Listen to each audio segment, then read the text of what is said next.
95% काले बाल वाले हैं और 5% सफेद बाल वाले।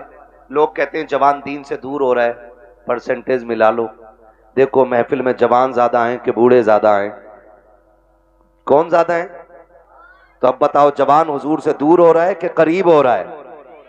जोर से, करीब हो रहा है। तो फिर अब ना कहना कि जवान हुजूर से दूर है। अच्छा जवानों, एक बात बताओ, तुम जो आज आए हो ना, ये तुम्हारा कमाल है? बोलो, किसका कमाल है? हुजूर का कमाल है बेटे, मेरा नहीं। मेरे जैसे तो कयामत तक कितने आएंगे और दफन हो जाएंगे, लेकिन आखिर में जो आएगा उसको भी यही कहना पड़ेगा कि जिंदगी खत्म हुई और कलम सूख गए, तेरे औसाफ का एक बाप भी पूरा ना हुआ। ये हर आखिर में आने वाले को ये कहना पड़ेगा। आप जो आके बैठे हो ना, ये मां बाप की अच्छी परवरिश का नतीजा है। अगर मां बाप अच्छी परवरिश करते ना, तब बेटे दीनदार बना करते। हर बेटा दीनदार नहीं होता है, बल्कि अच्छे मां बाप की अच्छी औलाद दीनदार होती है। आप जो यहां बैठे हो ना, ये मां की उस गुट्टी का सवाल, उस गुट्टी का असर है जो उसने ये कह के पिलाई थी कि मैं सो जाऊं या मुस्तफा कहते कहते, खुले आंख सल्ले,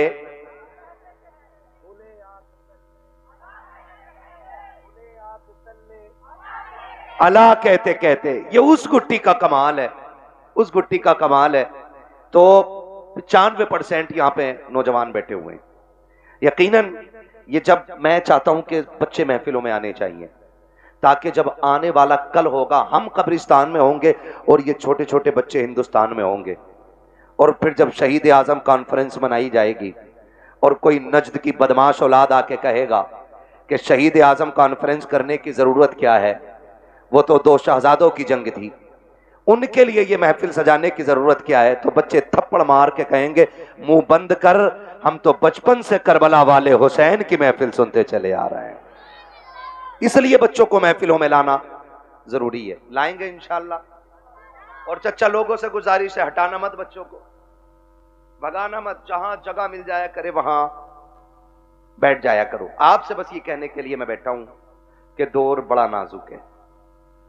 इतना नाजुक दौर है कि सारी कुफ्र की ताकतों ने हमें चारों तरफ से घेर रखा है।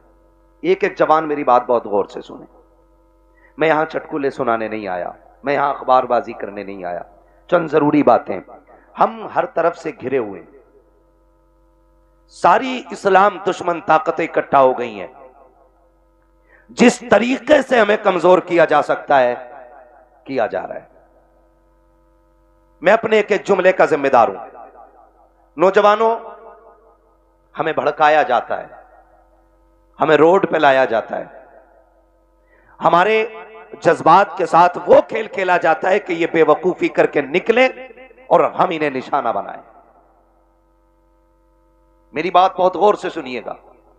हमारे लिए जाल बिछाए जाते हैं और उसमें हम फंस जाते हैं, और फिर उसके बाद दुनिया को तमाशा दिखाया जाता है। मेरी आपसे बस इतनी गुजारिश है, किसी भी मसले को लेकर के आप उस वक्त तक रोड पे ना उतरें जब तक आपके साथ आपके कायद की कयादत ना हो। बहुत गौर से मेरी बात सुनिएगा।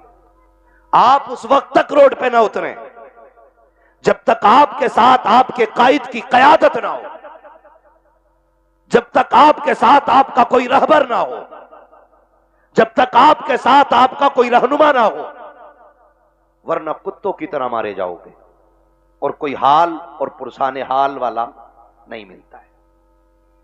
फिर जमाने ठट्टे लगाते हैं, दुनिया हंसती है।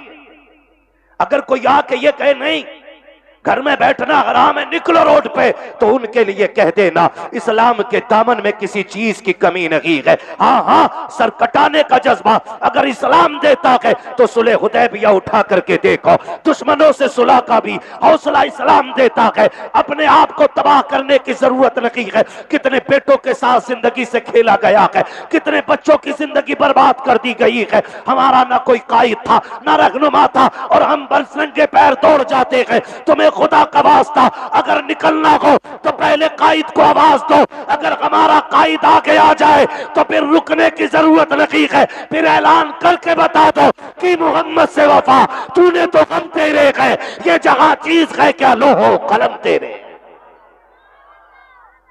ये मेरा पहला पैगाम आपके लिए। क्या है ये पहला पैगाम? बिना कायद, बिना रहनुमा के रोड पर बोलो, नहीं निकलना है, नहीं निकलना है।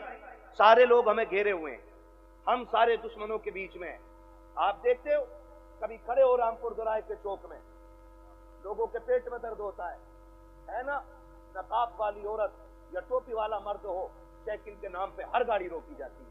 फिर वहीं खड़े होकर आप तमाशा देखो कि जो तुम्हारे जैसे नहीं है उन्हें कोई पूछने वाला भी नहीं है। हर एतबार से निशाना बोलो हम ही, निशाना हम ही है। हमें होश के नाखून लेने पड़ेंगे। मुझे एक बात बताओ, बाहर वाले भी दुश्मन अपने और अंदर वाले भी दुश्मन अपने। आप मुझे बताइए हम किससे लड़ें? बाहर वालों से लड़ें कि अंदर वालों से लड़ें? आपसे मेरी इतनी गुजारिश है, सफों में इतनी मजबूती पैदा कर लो कि तुम्हारी पहचान बिरादरियों और सिलसिले और शजरों के नाम पे नहीं, सिर्फ एक नाम होना चाहिए कि ये जितने बैठे हैं मोहम्मद अरबी के गुलाम बैठे हुए हैं। ये ख्याल रखिएगा। किसी कौम का एहतराम सैयद को छोड़ के इसलिए नहीं होता है कि वो आला कौम रखता है। हम किसी भी बिरादरी का बंदे का हाथ इसलिए चूम लेते हैं कि वो अगर हुजूर के दीन का वारिस होता है तो हमारे सर का ताज होता है। यही मयार होता है कि नहीं? बोलो तो फिर हमारे झगड़े काहे के? कितने झगड़े हो गए? सिलसिलों का झगड़ा, खानकाहों का झगड़ा, पीरा मुरीदी का झगड़ा, बिरादरी का झगड़ा, खानदान का झगड़ा, मैंड का झगड़ा, भाई भाई की शिरकत और बंटवारे का झगड़ा। इतने झगड़ों में हम फंसे रहते हैं। तो मैं खुदा का वास्ता दे के कहता हूं, आपसी झगड़े न कीजिएगा, आपसी झगड़े न कीजिएगा। अगर आपके हिस्से में इतनी कम रह गई है ना अब्बा की जमीन, तो फिर भाई पे मुकदमा नहीं करना है। भाई पे मुकदमा, टेंशन हो रही है इन बातों से क्या? भाई पे मुकदमा, बोले भाई पे मुकदमा नहीं करना है। और जिसने हराम की दवा रखी है वो भी सुन ले, अगर इतनी सी तुमने हराम की दवा रखी है, अल्लाह कयामत में 7 जमीनों की मिट्टी इकट्ठी करा के कटरी बांध के सर पे रखवा के फिर कहेगा इसे लेके चल। और जब नहीं चला जाएगा ना, चूटियां इतना सुराग करती हैं तो इतनी मिट्टी निकाल दो, और 7 जमीनों की इतनी मिट्टी निकाली जाए तो क्या हाल बनेगा? लेके चल लेंगे हम लोग? बोलो लेके चल सकते हैं हम लोग? नहीं ना। तो फिर पीछे आग के कोड़े लेके खड़े होंगे, मारा जाएगा, चलाया जाएगा। इसलिए खुदा का वास्ता है, किसी भाई की नाजायज प्रॉपर्टी पे निगाह ना बिगाड़ना, अपने भाई के हुकूक को हराम समझ के डकार ना लेना, फ्री का समझ करके किसी की जायदाद पे कब्जा ना करना।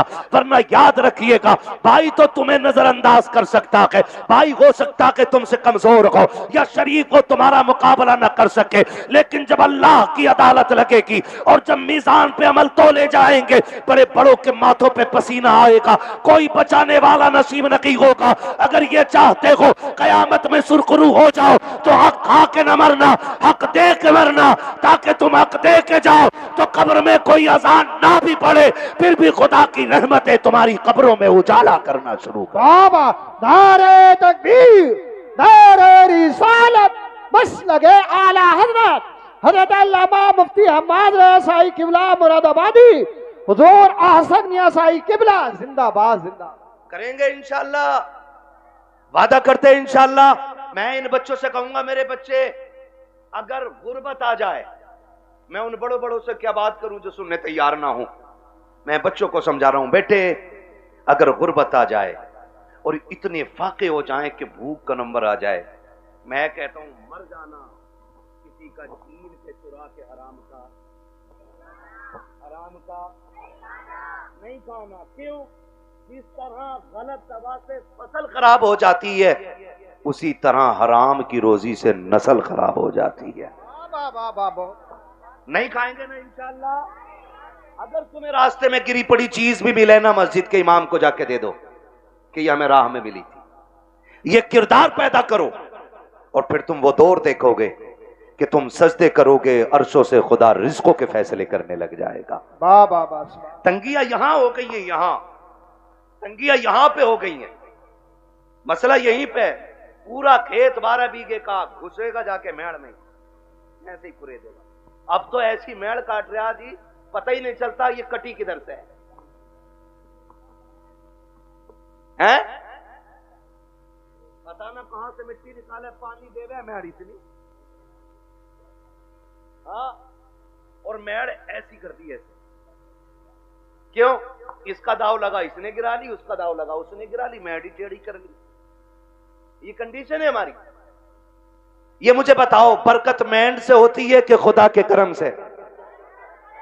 जोर से। उन लोगों को पता लग जाना चाहिए आज नबी वाले नबी का जिक्र कर रहे हैं और मेंढ वालों का तस्करा हो रहा है। ठीक है जी, बरकत मेंढ से होती है कि खुदा के करम से? बच्चे ही बोल रहे हैं जिन्होंने आज तक मेंढ देखी ना होगी।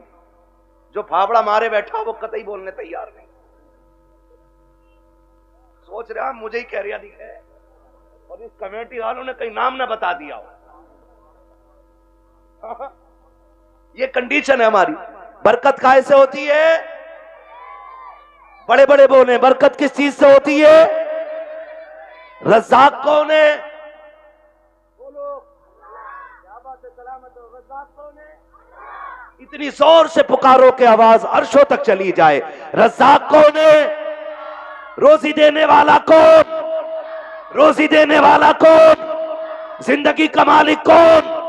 हम सबका खालिक कौन? मौत का मालिक कौन? जब सब कुछ मालिक अल्लाह है तो मेंढ क्यों काटी? क्यों काटी? मानेगा थोड़ी। किसने इतनी काट दी? उसने ला के लोहिया हल, और जब मारा पलटा देके उधर को ना, कह रहे आप भी बंधेगी ना बंधेगी सीधी कर। जी जी,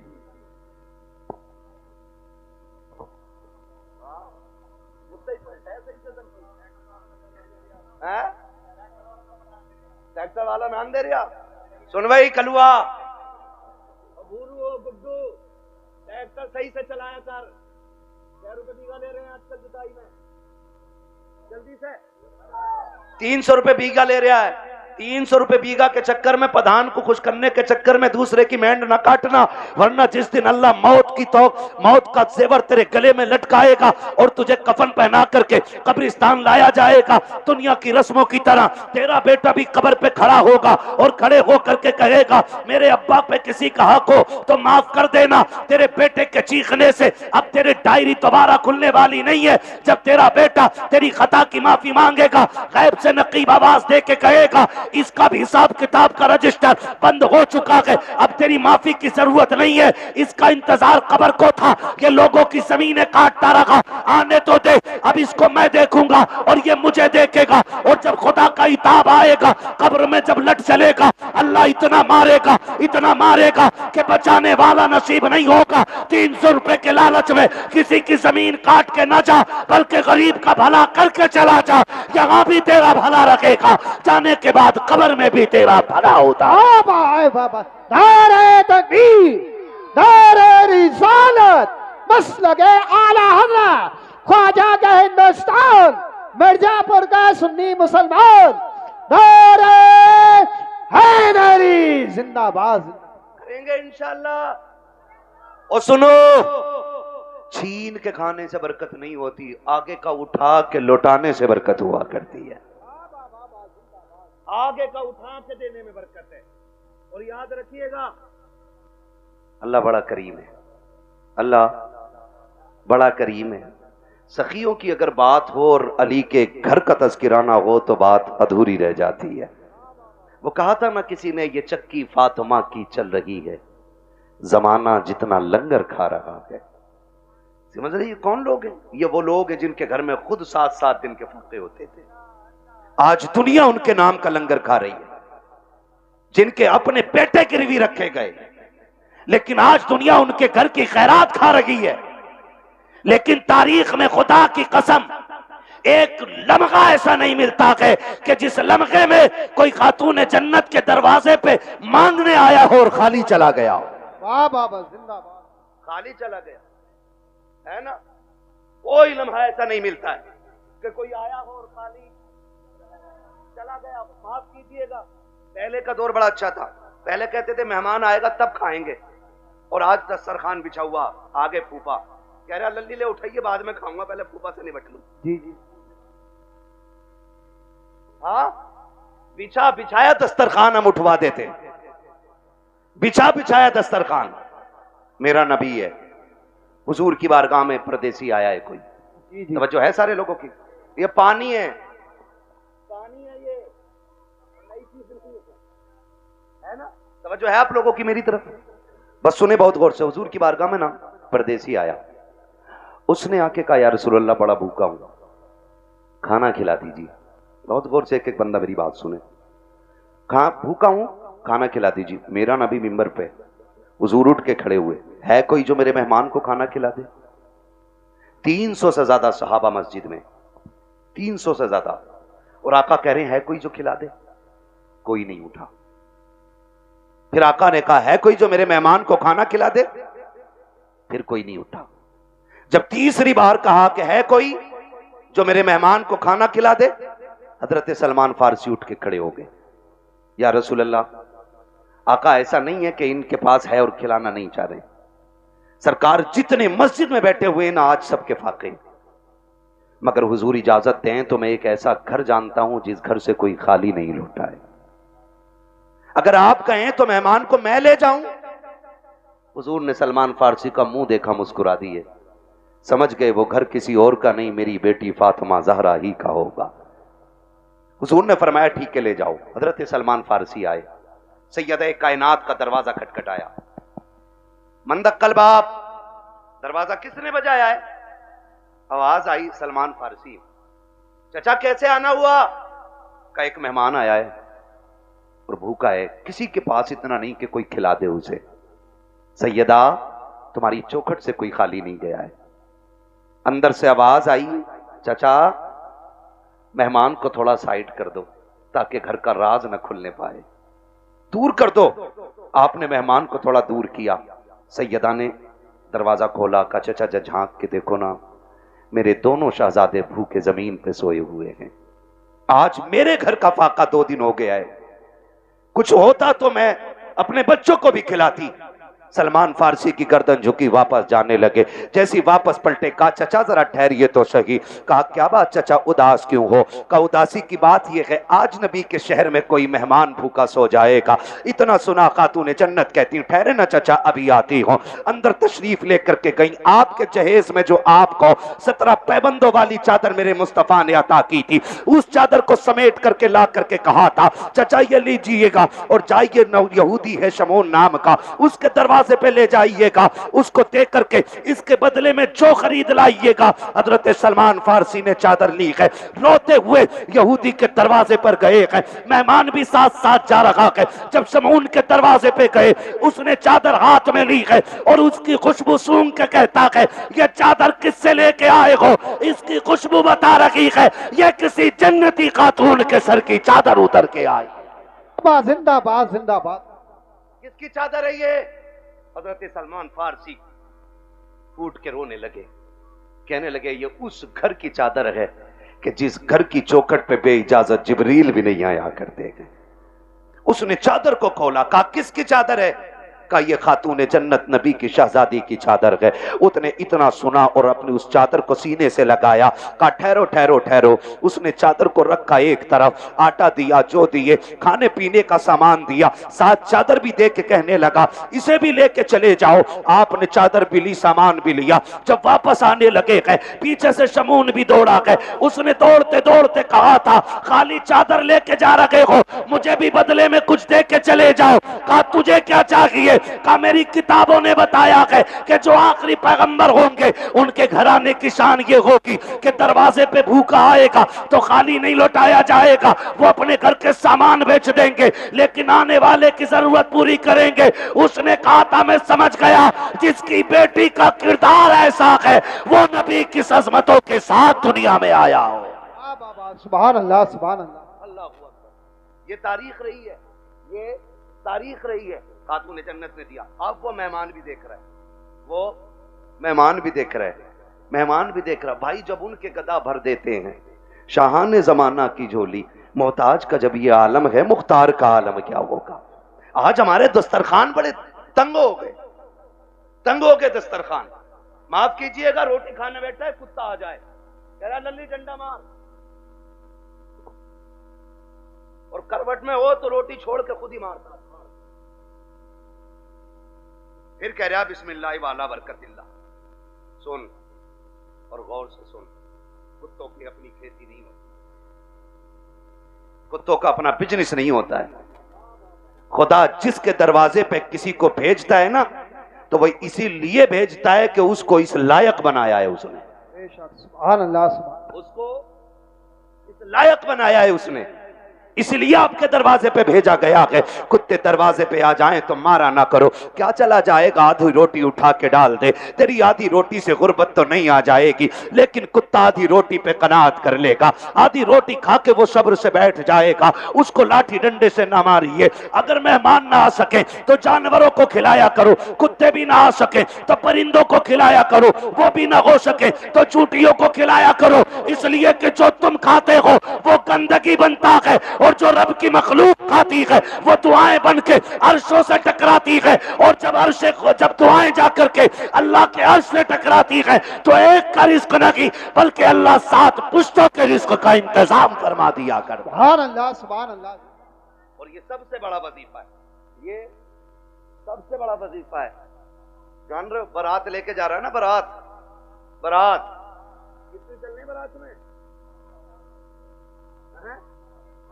बिल्कुल फुर्सत में ही है सब, 450। जिस बूथ पे वोट डालते हैं उसे जिता दें, ऐसे ही है ना। 450 बारात जा रही है तो कह रहे हैं बारात में, कह रहे यहाँ चलिए जरूर यार, हाफिज जी तुम ना होंगे ना तो बात खराब हो जाएगी यार, कंगे से कोई जानता भी ना दी, ये बदमाशी दिखा रहा है। और जब वलीमे की बारी आई ना अपने बाप के घर खिलाने की, कह रहे ना मैं तो गरीबों को ही खिलाऊंगा बस, एक हाफिज जी और 4 गरीब आदमी, मैंने सुन्नत अदा करी है। वो बेगैरत, कल जो 400 450 लेके गया था तेरे बाप ने कमा के रख दिया था। ये कंडीशन है हमारी। निकाह इतना आसान कर दो कि कोई बेटी बेटी होने पे शर्मिंदा ना हो, इतने आसान कर दो निकाह कि कोई बेटी बाप के आके नजरें झुका के खड़ी ना हो। निकाह इतने आसान कर दो कि बेटी मुस्कुरा के कहे शुक्र हुजूर की उम्मत में पैदा हो गई हो, इतने आसान करो निकाह। लेकिन जब बारात ही 450 की हो और उसमें भी ना कौरमे के अलावा कुछ न चलेगा जी, क्यों दाल से कैंसर हो जा का? हाँ, और वो कुत्ता कटिंग खाना देखा है, सफर गए ना, जब हम पर गए, अरे खड़े होकर तो खाते हैं, उससे क्या सुन लो भाई, सुन लो भाई, स्टैंडर्ड वाले सुन लो, स्टैंडिंग। कितना अजीब दौर आ गया। जब हम छोटे थे ना, बारात में जाते थे तो एक जगह बैठा दिया जाता था, और कोई हाँ पाल पे या जमीन पे इज्जत से बैठाते थे वो लोग। एक चावल लेके आ रहा है, पीछे से बूरा लेके आ रहा है, उसके पीछे से घी लेके कोई आ रहा है, ठीक है ना, ये चलता था। फिर कोई खान चावल है, किसी के हाथ में सालन है, किसी के हाथ में पानी है, मेहमानों की तरह खिलाया जाता था। अब ना सारे तबाकों में नुकसानी कर दी बैलों की तरह, आओ और नांदों पे लग जाओ। और लोग कह रहे हैं ये स्टैंडर्ड नहीं है, ये कुत्ता कटिंग खाना है। हाँ, आओ और लग जाओ। हालत देखो, कहीं नंगे पहुंच जाते हैं ना तो वो यूज एंड थ्रो, वो प्लेट जो आती है फाइबर की, गत्ते वाली जो प्लेट होती है ना, यूं टूट जाती है फाइबर वाली, उसमें चावल रख लिया, आगे देखो कोरमा, अरे कबाब में तो बहुत देर बाद दिखे, वो भी उसमें आगे चला, अरे शामी कबाब भी है, वो भी उसमें। और आगे देखी कोल्ड ड्रिंक, भर लिया गिलास, अब गिलास लिए घूम रहा। अब ये बता खागा कहां से है? खागा का जर्दा भी मार दें उसमें ही। जियो यार, सलामत रहो, बड़ी हिम्मत है भाई। हम एक दिन कोई गुलाब रेस्टोरेंट है, कौन सा है वो, बाग बड़े वाली साइड में ना, एक दिन भाई उसमें हम दावत में चले गए, अल्लाह माफ करे, हमें तो रोटी हाथ में आई, हाथ क्या ना आई, हमने देखा सारे कुत्तों की तरह खा रहे। मन के चलो लौट चलो, इंसानों की यहां गुंजाइश ही नहीं। हाँ, इंसानों, एक बुड्ढे बड़े मियां को देखा, साहब भाई कोरमा प्लेट चिचिया रही, वो लिए घूम रहा तमाम सफेद कपड़ों पे। इसके लिए मर गए हम। शादियां इतनी महंगी कर दी हैं कि आज गरीब खून के आंसू रो रहे हैं। जहेज की महंगाई कम नहीं थी कि खानों की महंगाई इतनी कर दी है। अब तो गोलगप्पे भी वहीं रखे, छोले भी हैं, कबाब भी हैं, कुछ तो ऐसे टूट पड़ते हैं जैसे मिला ही नहीं है कभी। और सच्ची बात बताऊं, ये टूटने वाले वो होते हैं जो अपने बीवी को छींचड़े फेंकने पे भी गालियां बोलते हैं। हाँ भाई, और लड़की वाले से कहते सुन हड्डी ना हो कोरने में, क्यों बगले लेके आएगा। एक बेटी को पालने में बुढ़ापा आ जाता है बंदे पे, एक बेटी को पालने में। आज तुम फेंकते हो खाने को, आज बर्बादी कर रहे हो, आज तुम्हें किसी के बाप की इज्जत की परवाह नहीं है। कल जब तेरे आंगन में बेटी आएगी तब तुझे पता चलेगा बेटियां कितनी कीमती हुआ करती हैं। तूने किसी की बेटी को एक बोटी के लिए जलील कर दिया, एक रोटी के लिए जलील कर दिया। अगर बिरयानी ठंडी मिल गई, पूरी जिंदगी बेटियों को ताने दिए जाते हैं कि तेरे बाप से गर्म खाना नहीं खिलाया गया। अगर एक बाराती फाके से लौट जाए तो गालियां दी जाती है कि तेरे बाप से मेहमानों को रोटी नहीं खिलाई गई। और बेटियों वालों, अगर बेटे वाला ताना दे गर्दन मत झुकाना, गिरबान पकड़ के पूछना, बता तूने किस नबी का कलमा पढ़ा है? क्या तेरा भी नबी वो है जो मेरा नबी है? क्या तेरा भी वो रसूल है जो मेरा रसूल है? क्या तेरा भी वो दीन है जो मेरा दीन है? अगर कहे हाँ तो बता कि नबी ने फातिमा की बारात में कितने खाने खिलाए थे। जिंदाबाद जिंदाबाद। पूछ जाकर के गरेबान पकड़ के। हद हो गई है।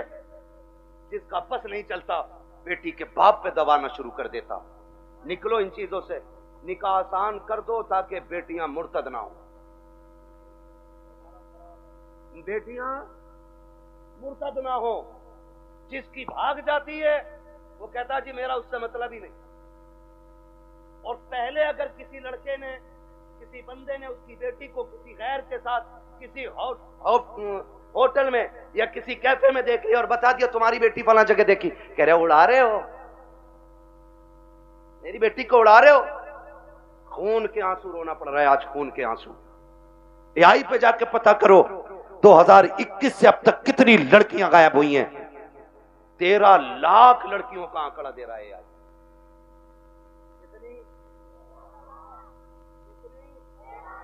13 लाख लड़कियां, बच्चियां। कंडीशन कितनी नाजुक हो गई है पता है आपको? मरा जा रहा, आप भी कह रहे हैं बुलेट लूंगा और लेके 8 दिन बाद कह रहे हैं बिकवा दी यार, तुम्हारे ताल्लुकात में तो अच्छे लोग होंगे। चला क्यों नहीं रहा? तेल बहुत खा रही है। क्यों? तुझसे इसमें तेल नहीं पड़ गया? और बेटी के बाप ने अपना खून निचोड़ के तुझे दे दिया। जरा बिकवा तो बुलेट इसकी जगह बोलूंगा मैं। सिलेंडर भी ज्यादा खा रही है, वो आ रही है तो बैटरी वाली। हाँ, और बुड्ढो अब्बा से गुजारिश करूंगा, ये बुड्ढे अब्बा जो होते हैं ना लिस्ट लिए घूम रहे आप बेटे की बारात में, कह रहे ये सारी चीजें होनी चाहिए, सारी चीजें। कह रहे आप बुलेट ये वाली हो, बेड ये वाला हो, सोफा ये वाला हो। और बुड्ढे की कंडीशन ये है कि एक दिन भी लल्ला इसे बेड पे लेटन नहीं देगा। और मरा जा रहा आपके फ्लाइट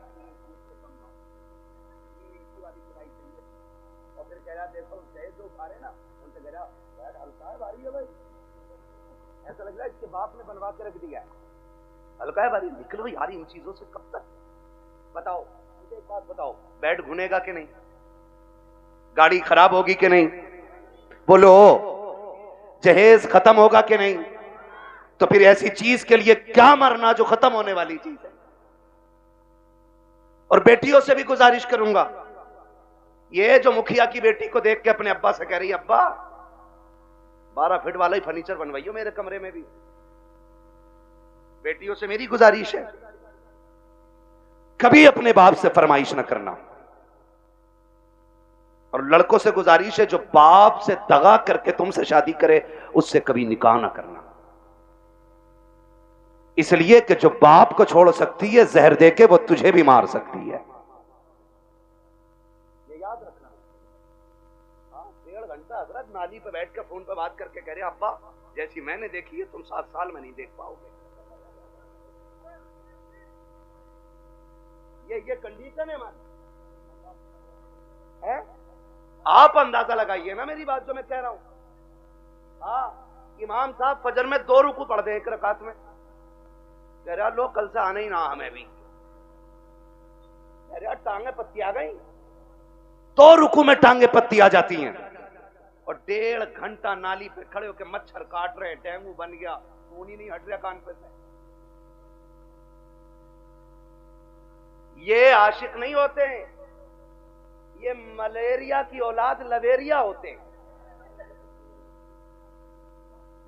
आपसे मेरी गुजारिश है, वो बच्ची हमारी नस्ल को अच्छा बना ही नहीं सकती है कि जो अपने मां बाप से गद्दारी करके हमारे घर में आई हो। ये याद रखिएगा। और बेटियों से कहना चाहता हूं, सुनो, ऐसे भी होते हैं छपरी, 3 महीने मुंबई में काम करके बाल यहां को लटका के और कड़ा पहन के बुंदे लटका के और यूं चल रहा, यूं धब्बा नहीं लगने दे रहा। यहां को धब्बा लड़कियों को बहका रहे हैं कि हम इतना पैसा कमाते हैं, लड़कियां लालच में आ जाती हैं, जी सोने वाला है, गाड़ी वाला है। मेरी बेटी हाथ जोड़ के कहता हूं, खुदा की कसम, अगर 7 जमीन की दौलत उठा करके एक पल्ले में रख दिया जाए, चांद सूरज को उतार करके उसी दौलत के साथ रख दिया जाए, ये सारी कायनात की दौलत मिलके तेरी इज्जत के एक लम्हे के बराबर नहीं हो सकती है। जो इज्जत तुझे खुदा ने अता की है, जो इज्जतें तुझे मुस्तफा ने दी है, दुनिया अगर दौलत का लालच दे तो थूक देना, कह देना तेरी दौलत, तेरी मोहब्बत मेरे बाप की मोहब्बत से ज्यादा नहीं हो सकती है। बाबा नारे तकबीर, नारे रिसालत, बस लगे आला हजरत हजरत अल्लामा मुफ्ती हम्माद साई किबला उलमाए ले सुन्नत जिंदाबाद जिंदाबाद। तवज्जो है सारे लोगों की। ओ भाई, बेटियों से एक बात कहूंगा, बहुत गौर से मेरी बात बेटियां सुन लें। हमारी मर्जी है हमारा निकाह, इस्लाम ने तुझे हक दिया है निकाह का, मर्जी का भी हक दिया है, लेकिन किसी किताब में यह नहीं लिखा है कि बाप और भाई की दस्तार और पगड़ी पे जूते मार के तू घर से निकले। इस्लाम ने तुझे इसकी इजाजत बिल्कुल नहीं दी। हाँ, वो है ना तेरे लिए इख्तियार, निकाह उस वक्त तक नहीं होगा जब तक तेरी मर्जी शामिल नहीं होगी। ये दिया ना इस्लाम ने तुझे यार, तेरी मर्जी के बगैर निकाह बोलो नहीं हो सकता है, यह हक है तुझे इस्लाम ने दिया। लेकिन ये कौन सी बात हो गई, तुम मानो ना मानो मुझे निकाह उससे ही करना है, निकाह उससे ही करना है। मेरी बेटी सुन, जब भी तेरा दिमाग डाइवर्ट हो, तेरा जहन बदले, कभी तेरा ख्याल गलत हो, मां बाप को धोखा देने का ख्याल हो ना, एक बात याद रखना कि तेरे बाप का कितना एहसान है तुझ पे। बस इतना सोच लेना, कितना एहसान है। मैं उसकी 18 साल की मजदूरी की बात नहीं कर रहा हूं, मैं 20 साल तेरे लिए जो धक्के उसने मार्केट में खाए, मैं उसकी भी बात नहीं करता। मैं सिर्फ उस लम्हे की बात करता हूं कि जब तू मां के शिकम में थी, चचा को पता चला बेटी होने वाली है, बच्चा आने वाला है। चचा ने कहा जी 1 क्विंटल लड्डू बन जाने चाहिए। बनते हैं कि नहीं? 1 क्विंटल लड्डू बन जाने चाहिए। दादा ने कहा सोन सोम पपड़ी से नीचे मीठा नहीं बटेगा। मां हॉस्पिटल में गई, रात को 1 बजे कॉल आया, डॉक्टर ने कहा मुबारक हो तुम्हारे घर में बेटी आई है। चचा जहां था वहीं गिर गया। सुन मेरी बेटी, दादा की सांसें रुक गई और दादा बिस्तर पे लेट के कहता है मुझे वारिस चाहिए था, बेटी नहीं। चचा के पास मीठे वाले का फोन आया, मीठा नहीं लेना है, मीठा नहीं लेना है। तो उसने कहा नहीं, बेच दे अपना मीठा। का ऑर्डर तो किया था ना, कहां ऑर्डर तो किया था, का फिर लेगा क्यों नहीं, का बेटा होता तो मीठा बांटता, बेटी आई है इसलिए मीठा नहीं चाहिए। अब सुन बेटी, सब तुझसे मुंह मोड़ चुके हैं, तेरा आना दादा को भी अच्छा नहीं लगा, तेरा आना दादी को भी अच्छा नहीं लगा, तेरे चचा को भी अच्छा नहीं लगा, तेरी फूफियों को अच्छा नहीं लगा, तेरे फूफाओं को अच्छा नहीं लगा, सारे मुंह मोड़ के बैठे गए। लेकिन जब हॉस्पिटल के बाहर तेरा बाप खड़ा था, डॉक्टर के जरिए खबर दी गई कि बेटी आ गई है, इसने एक लम्हा कदम नहीं रोके थे, एक लम्हे के लिए इसने नजरें नहीं बिगाड़ी थी, बल्कि रफ्तार से अंदर गया था और जिसे दुनिया ने ठुकराया था उसी बेटी को बाजू बढ़ा के इसने गोद में उठा के कहा था मालिक दुनिया जो चाहे सोचे, मैं तेरा शुक्र अदा करता हूं, बेटा नहीं आया तो क्या आया, तेरे कर्म से मेरे घर में तेरी रहमतें आ गई है। जिंदाबाद जिंदाबाद जिंदाबाद, सुभान अल्लाह। ये मेरी बेटी, जब तुझे कोई नहीं अपना रहा था तब बाप ने अपनाया था, वरना फेंक देता वो भी किसी कचड़े के ढेर पे। कौन था उसे रोकने वाला? आज उसी का मुंह काला करके भाग जाती हो, आज उसी के मुंह पर कलंक पोत के कहती हो कि मैं एक होशियार बच्ची हूं, मैं समझदार बच्ची हूं। सारी दुनिया की औरतों की अक्ल एक पल्ले में, नबी की फातिमा जहरा की अक्ल दूसरे पल्ले में रखो, सुभान अल्लाह। फिर कायनात की औरतों की सारी अक्लें खातून जन्नत की अक्ल की बराबरी नहीं कर सकती है। हाँ नहीं कर सकती हैं, लेकिन तुम्हें पता है ना, जब हैदर कर्रार मौलाए कायनात रिश्ता मांगने के लिए आए, हुजूर उठे घर की तरफ चले, जिब्रील आ गए, या रसूल अल्लाह किधर? का जिब्रील रिश्ते के लिए आया बैठा है, बेटी से पूछ लूं ना। तो जिब्रील कहते हैं आका ये रिश्ता जन्नत में रब ने कर दिया है। कहा हुआ है? जन्नत में रिश्ता हुआ है, कि ये रिश्ता अल्लाह ने अर्शों पे कर दिया है। का मालूम है? का फिर भी आप का बात यह है कि बेटी से इजाजत लेने जा रहा हूं। जी जी हुजूर क्यों? ताकि इसलिए कि कल जब बेटियों को रुखसत करने की बारी आए ना, तो बाप अपनी मर्जी से बेटियों का गला दबा के रुखसत न करे, बल्कि निकाह से पहले हर बाप अपनी बेटी की इजाजत जरूर ले ले। जी जी जी, ये बाप का फर्ज था। और अब बेटी का किरदार आप देखिए, आज बेटियां कह दिया करती हैं कि जी क्या जरूरत है, हम मर्जी के मालिक हैं, हमने अच्छा लगा कर डाला। मेरा नबी खातून जन्नत के पास, अब्बा जी कैसे आना हुआ? का बेटी बाहर अली आए खड़े हैं, रिश्ते के लिए आए हैं। बेटी तेरी क्या मर्जी है? इतना सुना खातून जन्नत की आंख में आंसू आ गए। अब्बा जी ये बात आप पूछ रहे हैं? कहा हाँ बेटी। का अब्बा ये बात तो माएं पूछा करती है, आप ये बात मुझसे पूछ रहे हैं। तब मेरे नबी ने कहा था फातिमा कहां से लाऊं खदीजतुल कुबरा, जो बचपन में तुझे छोड़ के गई तो तेरा हाथ मेरे हाथ में दे के कहा था आका मैं 3 बेटियों को दे के जा रही हूँ, चौथी बेटी को आपको देना है। फातिमा मुझसे खदीजा ने कहा था आका मेरी फातिमा को रोने न देना, बेटी मैं तुझे बचपन से पालता रहा और कभी तेरी आंख में आंसू नहीं आने दिया। खदीजा कहां से लेके आऊं? बता तो सही, जो तुझसे आके बात करे। ए फातिमा मैं खुद चला आया हूँ, बेटी बता तेरी क्या राय है? तब खातून जन्नत ने कहा था अब्बा जिसमें तेरी रजा है उसमें मेरी रजा है। आज दुनिया कहती है हुसैन ने नेज़े पे कुरान पढ़ा है, ये कमाल हुसैन का है। खुदा की कसम अगर नेज़े पे कुरान हुसैन ने पढ़ा है तो सिर्फ कमाल हुसैन का नहीं बल्कि खातून जन्नत का कमाल है। अगर माए पारसा होती है तो बेटे नेज़ों पे चल के कुरान सुनाया करते। सुभान अल्लाह सुभान असल अल्लाह। ये चीज, असल ये चीज बेटियों से भी गुजारिश है, ना करना डिमांड, ना करना डिमांड। सब्र के साथ जिंदगी काट जाओ, कट जानी है, ये तो कट जानी है। 60 भी कट जानी है, 70 भी कट जानी है, फटे जोड़े में भी कट जानी है, 20,000 के लहंगे वाली की भी कटी जानी है। मरना सभी को है, लेकिन याद रखो अगर तुम इस हाल में जाओ कि तुम्हारे बदन के कपड़ों पे 25, 26, 30, 40 पैबंद लगे हों, लेकिन तुम्हारे शोहर की तुमसे नाराजी ना हो, तो तुम कब्र में जैसी लेटोगी आखिरी तख्ता लगेगा, अल्लाह तुम्हारी कब्र में जन्नत की खिड़कियां खोल देगा। वाह वाह वाह सुभान। असल चीज है शोहर की रजा। इसलिए मैं बहन बेटियों से कहूंगा जिंदगी ऐसी गुजारें कि जिससे रब भी राजी हो, रसूल भी राजी हो। और पैसे वालों से, जमीन वालों से कहूंगा, निकाह कुछ अल्लाह रसूल के लिए भी कर लो, अल्लाह रसूल के लिए भी कुछ निकाह करो। ये सबसे ऊपर लिखा होता, निकाह मिन सुन्नती फमन रगीबा अन सुन्नती फलैसा मिन्नी, ये सबसे ऊपर लिखा होता है। लेकिन मसला ही कुछ और है। 4 बेटे अल्लाह ने दे दिए ना, तो हिसाब लगा रहा है, हिसाब लगा कह रहा कि 10 लाख गुड्डू में मिलेंगे, 10 पप्पू में मिलेंगे, 10 अच्छन में मिलेंगे, 10 बल्लन में मिलेंगे, 40 लाख मालिक बैठ गया, बन गया बैठे बैठे। हिसाब लगा रहा है। तू कारून नहीं है, तू शद्दाद नहीं है, तू हामान नहीं है, फिरौन नहीं है, क्या है तेरे पास दौलत है, क्या औकात तेरी? हुए नाम वर बेनिशां कैसे कैसे, जमी खा गई आसमां कैसे कैसे। बड़े बड़े कब्रिस्तानों में चले गए। कोई डिमांड जहेज की ना कीजिएगा, करेंगे इंशाल्लाह कोशिश करेंगे कि डिमांड ना करें, करेंगे कोशिश।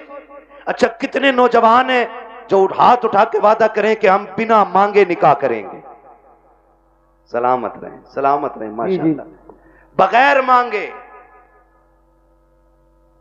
हैं? नहीं,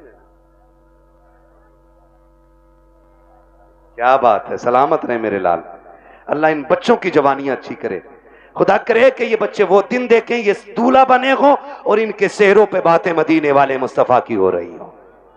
आमीन, सुभान अल्लाह। हाँ जी, करेंगे इंशाल्लाह। इंशाअल्लाह। एक दूसरे को देख के हंसो मत, आज वादा कर लो। मौत आनी है, मौत आनी है, मरना जरूर है। मुझे साहब भाई ने बताया कि दादा ने भी हाथ उठाए, तो मैंने कहा फिर टेंशन क्या, दादा तो सबसे आगे होता मांगने में, इसलिए ये पहला वादा तो दादा ही करे कि मैं नहीं मांगू, डिमांड नहीं करूंगा। वादा करे, लड़की वाला जो मुट्ठी बंद करके दे देना वो ले लो। निकाह इतने आसान कर दो कि बेटियां मुर्तद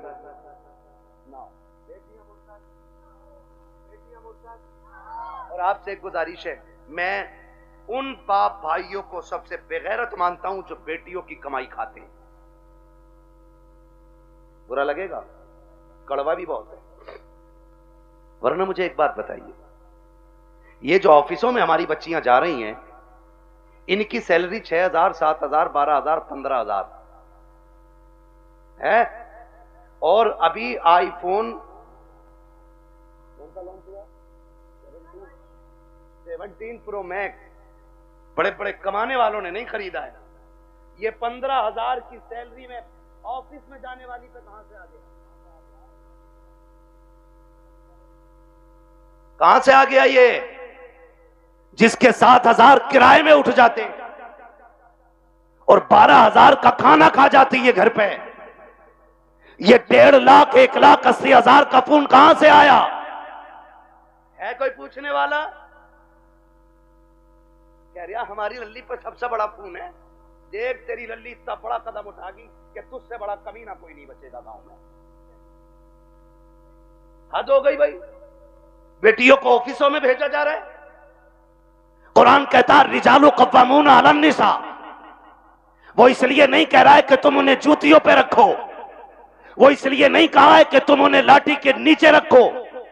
तुम्हें हाकिम इस्लाम ने इसलिए नहीं बनाया कि तुम बेटियों पे थप्पड़ चलाओ, तुम्हें हाकिम इसलिए बनाया था कि तुम मेहनत करके बागर का निजाम चला, ये घर में रह के तेरे घर का निजाम चलाए। सुभान अल्लाह, सुभान।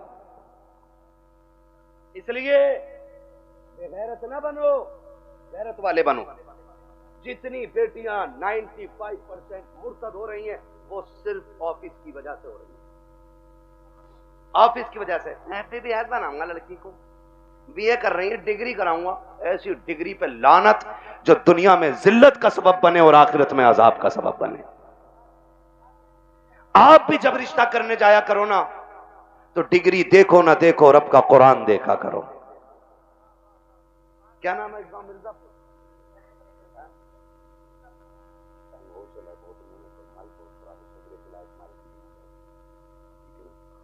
तवज्जो है सारे लोगों की। मिर्जापुर है ना? मिर्जापुर के कितने लोग हैं, हाथ उठा के बता दें जरा। माशाअल्लाह, अब हाथ नीचे कर लें। अब जो मिर्जापुर के बाहर के वो जरा हाथ उठा दें। अच्छा, ये सुभान अल्लाह कहने वाले सारे ही परदेसी हैं? क्या बात है। नहीं नहीं, ये इनका हक भी है, जो इश्क में वहां से आ सकते हैं तो यहां बैठ के सुभान अल्लाह भी बोल सकते हैं, है ना। अकबरपुर से कई गांव के लोग आए हुए हैं, अल्लाह सबको सलामत रखे। और भाई एक बात सुन लो, ये मत सोचना कि हमारे मरकज से इसका आगाज होगा तो हम करेंगे, समझ रहे ना, कि हमारी कोई सबसे बड़ी जमीन इसका आगाज करे तो हम करेंगे। नहीं, ये हुजूर का दीन है। अगर नंगे पैर चलने वाला आगाज कर देना और उसे देख के दुनिया बदलने लग जाए तो वही उस इलाके का मरकज बन जाया करता है। मिर्जापुर वालों, ये आगाज आपको करना है। हमें बेटियों की कमाई,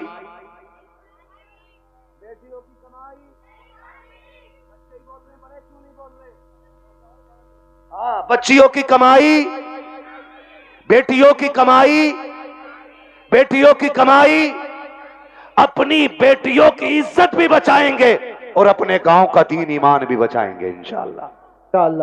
फ्री प्लानिंग चल रहा है ये सब। हाँ, तुम्हारी बच्चियां यूनिवर्सिटी में झूठ बोल रही है तुमसे, वो हमसे पूछो, हम शहरों में रहते हैं, गुजर हमारा शहरों में होता है। जब 4 बजे किसी बेटी को नकाब में कैफे के अंदर बैठे देखते हैं तो दिल में आता है कि या तो ये लहू बेगैरत है या जिस घराने से ताल्लुक रखती है वो घराना बेगैरत है। हाँ, मैं फला जगह पढ़ नहीं रही। मैं जानता हूं एक बच्ची को जानता हूं, मैंने उसका वीडियो देखा, आज उसका बाप दुनिया में नहीं है, नाम नहीं बताऊंगा, बुरा लग जाता है। और उसकी रील देखी मैंने, आग लगे इन रीलों को, इन्होंने कौम की इज्जत का जनाजा निकाल दिया है। अब्बा भी बैठा बैठा कह रहा, नहीं नहीं, ये मेरी बेटियों को इजाजत मैंने दी है, ये मेरी बेटियों की इज्जत हो रही है, पूरा हिंदुस्तान बेटियों को जान गया है। अगर तवाइफा और नंगी होकर के नाचने वाली रोड पे नाचने लगे तो सिर्फ मुल्क नहीं दुनिया जान जाया करती है, लेकिन फरिश्ते उससे अनजान हो जाते हैं। मगर खुदा की कसम, अगर यही बेटी रातों को उठ के सजदों में गिर जाए तो कोई जाने या ना जाने, खुदा की रहमत के फरिश्ते उसे जानने लग जाया करते। सुभान अल्लाह, जिंदाबाद। रीलें बना के डाल नहीं है, और किसी रील वाली से शादी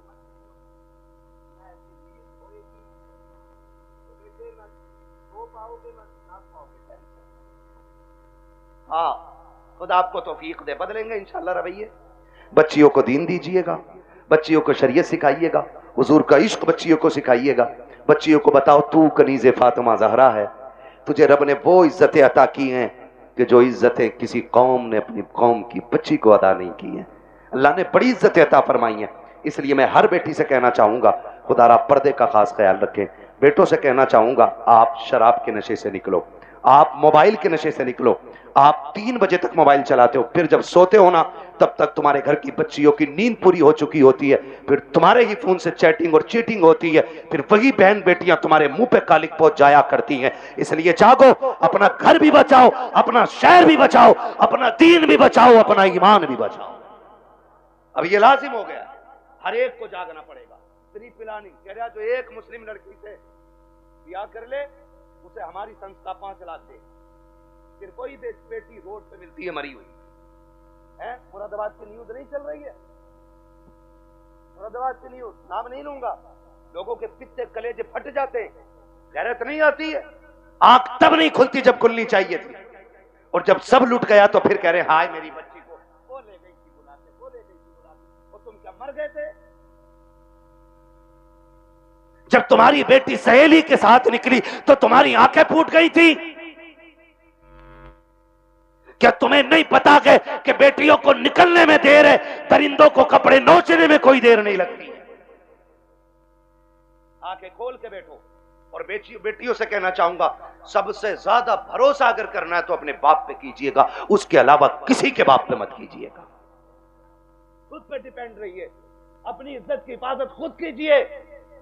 और कितना भी बड़ा फ्रेंड तुम्हारा हो, तुम्हारे ऑफिस का सर हो, तुम्हारे ऑफिस का मालिक हो, बॉस हो, कितना भी बड़ा लालच दे, ठुकरा दो। इसलिए कि दौलत गई तो फिर मिल जाएगी, इज्जत गई तो दोबारा मिलने वाली नहीं है। रो नहीं रही है बच्चियां कि हम लौट के आना चाहते हैं, उसने ले गया ताज, उसने छोड़ दिया, और ये हुआ, मैंने उसके लिए धर्म बदला, मैंने सब बदला। अगर अब भी नहीं जागे तो फिर इस कौम को तबाही से कोई नहीं बचा सकता है, कोई नहीं बचा सकता है। याद रखिए, आसमानों से मदद 313 के लिए आती है, भगोड़ों के लिए कोई मदद नहीं आने वाली है। इसलिए हमें अपने दीन में मजबूत होना है, और अपनी जो दुश्मनियां हैं ये खत्म कर लीजिएगा, करेंगे खत्म इंशाल्लाह। एक दूसरे को माफ करने के आदी हो जाओ, एक दूसरे को माफ करने के आदी हो जाओ। जमीन का झगड़ा है, जायदाद का झगड़ा है, किसी ने इतनी जमीन ले ली है ना, उसे बुला और बुला के कह, जा मैं तुझे बाप का चेहरा देख के माफ कर रहा हूं। सगा भाई है ना आपका, जमीन उसी से तो झगड़ा होगा ना, जा मैं तुझे बाप का चेहरा देख के माफ कर रहा हूं। कयामत में खुदा कह देगा, जा जन्नत में चला जा, मैं तुझे मुस्तफा का चेहरा देख के माफ कर रहा हूं। वाह वाह वाह, सुभान अल्लाह। ये हौसले पैदा करें हम, ये हौसले पैदा करें आप, हौसले। हजरत जी, चुगलखोरी भी क्या है, दिल के फपोले जल उठे सीने के दाग से, इस घर को आग लग गई घर के जराग से। जानते हो, हमारी बर्बादी का सबसे बड़ा सबब वो होता है जो सुबह से शाम तक हमारी बैठक में बैठ के कप चाय पी के जाता है। लगा लो हिसाब, किसने चीनी पे पटेला फेरा हमारी।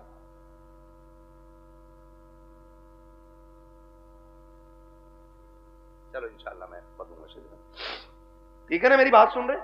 चाय पी रिया साहब भाई बैठे बैठे, एक कप हजम ना हुई, कह रहे यार प्रधान एक और बनवा लो। उसने एक और बनवा ली, उसने एक और बनवा ली। जब दूसरी आधी कप हुई ना, कह रहे उसका क्या हुआ, तुम्हारे भैया से झगड़ा चल गया। उसने कहा यार छोड़ो यार, क्या उसके मुंह लगना। थोड़ी देर चुप होगा, फिर उसके बाद क्या, प्रधान एक पुलिस वाले को जानू ना, तुम्हें पता भी ना चले, तुम्हारा नाम भी ना का और उस पर पटा फिर दिया।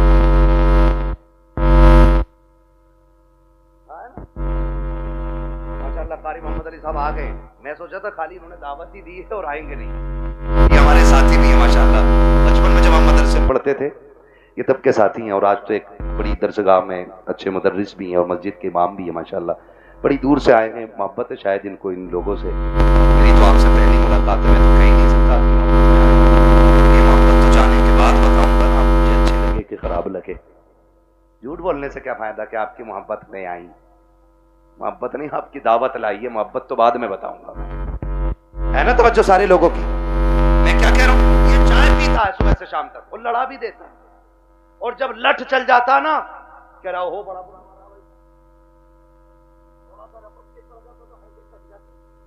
कह रहा 307 दफा 307 दफाएं भी सब पता, 420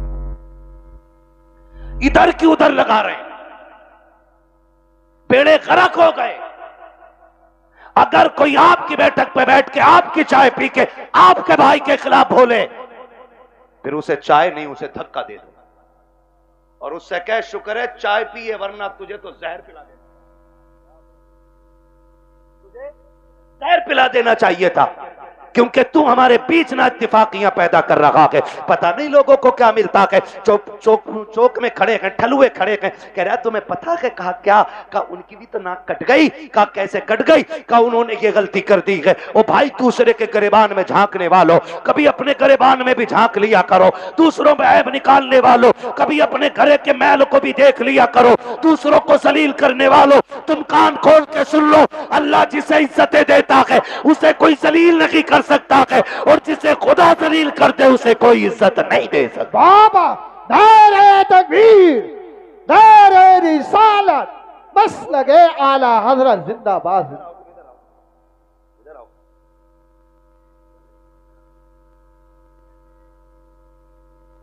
है ना भाई तवज्जो सारे लोगों की? हाँ, खुदा आपको सलामत रखे। हजरत तो जा रहा और जाके ना लड़ा भी दे रहा और अच्छा भी बन जा रहा, और कुछ तो इतने दलाल हैं, इतने दलाल हैं, सुने भाई होशियार हो जाओ, मौलवी को खाली मुसल्ले तक ना समझा करो। मौलवी कयामत तक के हालात जानता है, ये याद रखिएगा। लड़ागा भी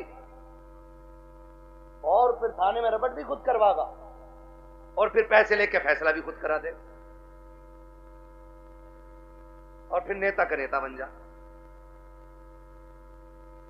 हाँ, जिसकी अपने घर में नहीं चलती वो थाने में यूं टहल रहा, क्योंकि दीवान जी ने ना कह दिया ना कि हाँ कोई बात तो बता दिया करो, हम तुम डायरेक्ट कर लेंगे।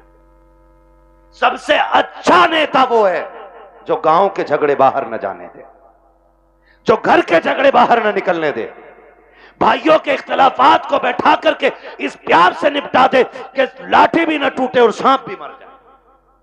वाह वाह वाह, समझ रहे मेरी बात? आओ सुनो, इख्तलाफ पे आखिरी बात सुन लो, बात लंबी हो जाएगी। इख्तलाफ पे आज माफी करने की तैयारी ही नहीं है ना। अगर झगड़ा हो गया ना, कह रहे यार उससे दुआ सलाम कर ले, कह रहे मौलाना बोल मत दियो, मेरा बाप इतना हरामी है तुम जानते नहीं। जी जी, अपने बाप को कह रहे आप कि इतना हरामी बाप है तुम जानते नहीं हो मेरा। वो गैरत कर, जिसकी नजर में बाप की इज्जत नहीं है ना, तो फिर वो खुदा की बारगाह में भी इज्जतदार नहीं होना है। बाप की इज्जत किया करो। भाइयों में झगड़े हो जाना बड़ी बात नहीं है, झगड़े बाकी रह जाना ये बड़ी बात होती है। हसनैन करीब है, एक शहजादे को हसन कहते हैं, दूसरे शहजादे को जोर से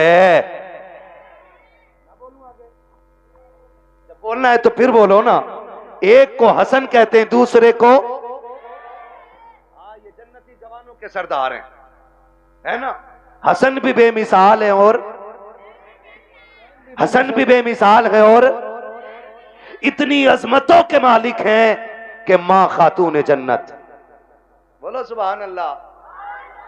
बाप वलियों का सरदार, नाना नबियों का सरदार, खुद जन्नती जवानों के सरदार, और बहन को ज़ैनबे कुबरा कहा जाता है। इतनी अजमतों के मालिक। अनबन हो गई किसी चीज को लेकर के, झगड़ा हो गया, तीसरा दिन आ गया। कौन सा? इमाम हुसैन छोटे थे और हसन